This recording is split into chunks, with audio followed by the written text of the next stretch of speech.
بسم اللہ الرحمن الرحیم۔ حدیث مبارکہ۔ درختوں میں سے ایک درخت ایسا ہے جس کے پتے کبھی نہیں جھڑتے، اور اس کی مثال مسلمان جیسی ہے۔ مجھے بتلاؤ وہ کیا درخت ہے؟ تو لوگ جنگلی درختوں کی سوچ میں پڑ گئے، اور میرے دل میں آیا کہ میں بتلا دوں کہ وہ کھجور کا پیڑ ہے۔ حضرت عبداللہ رضی اللہ تعالیٰ عنہ کہتے ہیں کہ پھر مجھے شرم آ گئی اور میں چپ ہی رہا۔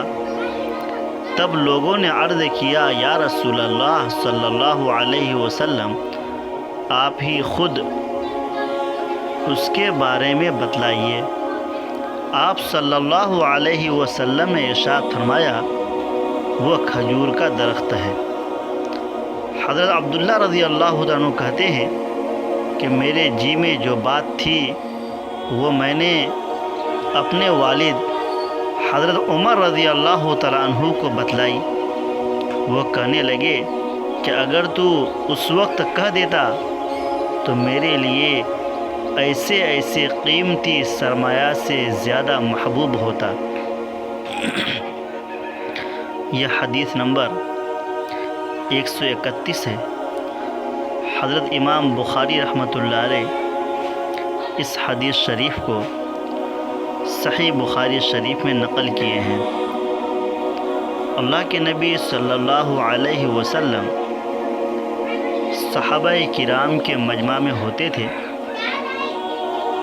تو صحابہ کرام کو کچھ نہ کچھ سوالات کیا کرتے ہیں۔